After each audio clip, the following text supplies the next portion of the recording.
You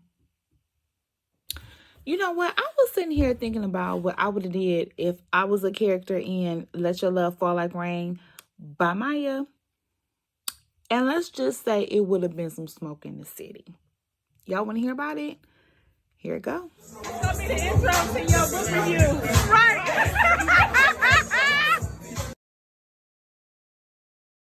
From childhood trauma and neglect to becoming a prominent figure in the corporate world, Alana Allen was never one to complain about the obstacles life put in her way. One night, she allows temptation to get the best of her, betraying one of the few people who had her back through it all. Now, Charles Davis was every woman's dream man. He was wealthy, handsome, a loving father, and had a sex drive out of this world. The only problem was that his wife, Christina, didn't see eye to eye with him pleasing him.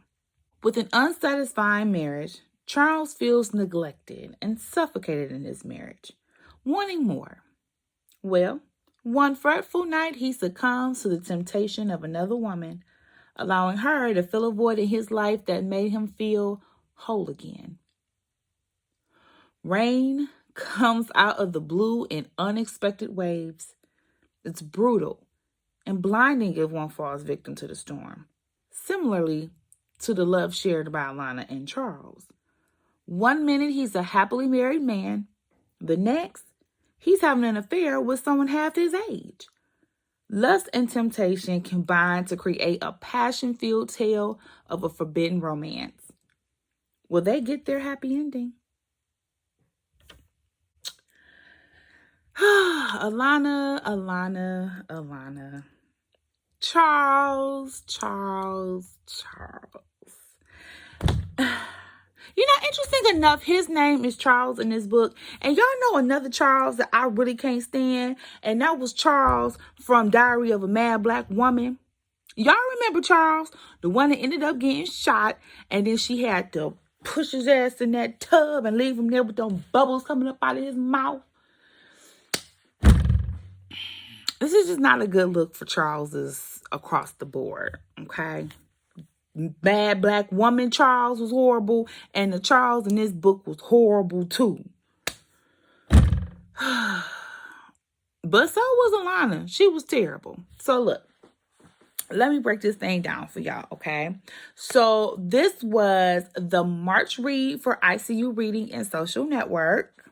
Shout out to my book club. Hey, y'all. And it was a short read, and I was just like, oh, okay, I'm going to go ahead and read this really quickly. I think I might have started like the day before meeting and breeze through it. It's a quick read, but it's going to really like piss you off. It's going to really like give you some stuff to talk about, because by the time we got to book club, there was just talk after talk after talk. And we usually got to talk about business stuff. Baby, we was trying to talk about that book like immediately, okay? So we have our two main characters, Alana and Charles, right? And from the synopsis, we know that they end up in a relationship together that they had no business being in together. But let's also bring in some of the other characters, shall we? We've got Carrie, which is Alana's best friend. And then we also have Christina, who is Charles's wife. Now, her time in the novel is short-lived. Christina is only talked about and around for a little smidget of the story, but she was still very impactful. Now, clearly it's some raunchy stuff that transpires between Alana and Charles, and things started off with them bad. So in my opinion, it just makes sense that things would end with them bad, because like my grandmama always say, if you don't start right, it ain't gonna end right. But the author actually challenges this theory, because we seemingly see these two people trying to make their love work. And they tried it. And to some people, they may think that, heck, it worked out for them. But I beg to differ. The coming together of Alana and Charles's love story is just chaotic and downright wrong, honestly. And so it was doomed from the beginning. And so all throughout them trying to be together, baby, them storms just kept on coming. That rain was just pouring down on their heads. And I was here for it. Like, you don't do these types of things, hurt people the way that y'all done hurt people, and think that y'all just about to have life all easy breezy, happily ever after. Oh, nah, baby. Some tragedy is going to strike for sure. And it did.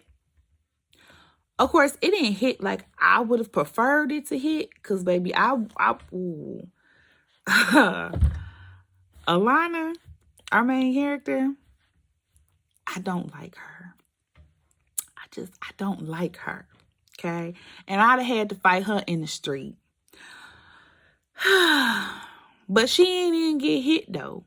And that kind of made me mad a little bit. Because I felt like of all the people that something bad needed to happen to them, she really needed to feel something physical. Like something tangibly doing her harm. Like some fists or knife.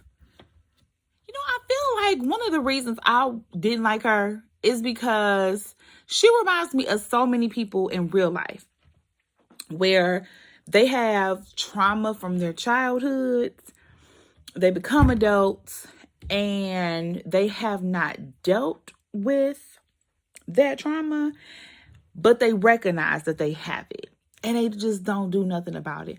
Or they behave badly and blame it on that trauma. And I just be feeling like, don't do that. Like, if you have gotten to the place, all right, my phone. If you have gotten to the place in your life where you like, man, this is a problem, I need to do something about it, then that's ultimately what you ought to be doing. Something about it. Not just walking around in life hurting people, okay? Putting all of your anger and all your bad energy off on other people and then blaming it on some stuff that happened 20 years ago. Like, miss me with that. And Alana was not missing me with that. And for that reason, I don't like her. And even when she decided that she was trying to, do better and be better, it just wasn't good enough. Oh, but don't think I'm letting Charles' old grimy ass off the hook. Because he don't get no pass neither. Because, see, Charles grown. Charles is grown. Charles is midlife crisis grown. And he's still out here acting all wayward with his PP. You know what I'm saying? Just putting in places he ain't got no business. And then got the nerve to act like he in love. I don't believe it. Like, I really just did not believe that this love story was a for real love story. Like, for me, it was a lonely man needing some companionship, and she was who was there. It was a slight moment where he said, hey, I guess it would be convenient for us to be together, considering all that's happened between us. And then they together. Like, I just would not ever want that to be my love story with my man. But if that's good enough for Alana, then sure. Okay, sis, have it. And oh, wow, Alana and Charles is out here just trying to live their best lives. You got poor Carrie, Alana's best friend, out here going through the most trying time of her life. And ain't nobody there for her. I mean, okay, she had her little, little love situation and everything. So that was there for her, you know what I'm saying? But not for real, the people that she wanted to be there. Her family and her best friend. They weren't around for her. She was catching it. She was going through it. And I felt for Carrie. I really did. And Carrie low-key pulled off something in the book that I was just, oh, it made my heart sing. It involved a knife. You guys, if you have not subscribed to the channel yet, please do so. And hit the notification bell so that you know every time that I upload a video. So I initially thought that this book was like a love story, you know, a romance novel. And baby, was I wrong. It is a drama that has a little splash of a love story in there. And if you ask me, the love story wasn't really with our main characters. It was with some of our secondary characters, to be perfectly honest, if we're going to talk about love. Now, the whole gist of this book was very interesting, very entertaining. I love that she took a very different turn with, you know, just this idea that's pretty generic, you know, somebody cheating on somebody and this new relationship happens and the cheating is discovered, right? But the direction that the author took it was definitely interesting. However, as we were just kind of like reading, because it was already a short story, when there were things that happened in the book that peaked, it was too much like repetition for me. It was like it happened and then you read a little bit further on and it happened again. And you're like, again? I need that again, you know? And then even in the moments where the story got, you know, real big and something huge happens, it was very abrupt. Like it didn't transition into these parts well. It just ended up being, you know, you reading and then before you know it, something big happened and you like, dang, well we got there quick. Let me reread that because maybe I missed. Yeah, so I had a couple of moments in the book where that happened as well.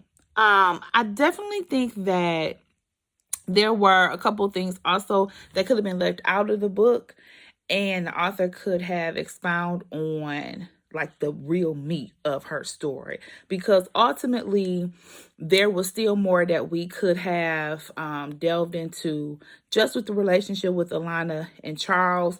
We could have seen, or at least I would have liked to have seen more with Charles and Christina. And there was like a couple of other people that was in there that I was like, I didn't really even need to have them in this story for real. Like, had you not even mentioned them, I would have been just fine. So, with that said, Tam Telling Tales gives Let Your Love Fall Like Rain by Maya 3.5 acrylic nails. This book got a range of ratings from myself and the ladies of ICU Reading and Social Network. So I definitely would be interested in hearing what you guys thought about the book. If you haven't read it yet, grab it up, check it out. And then also know that there is a part 2 to this book called Love Storm. So if you already read book 1, read book 2. And just so you know, if you don't want to, you don't have to, because this book actually does read like a standalone. So no cliffhangers here. Alrighty? So I'm Tim. I'm Telling Tales. Read a book.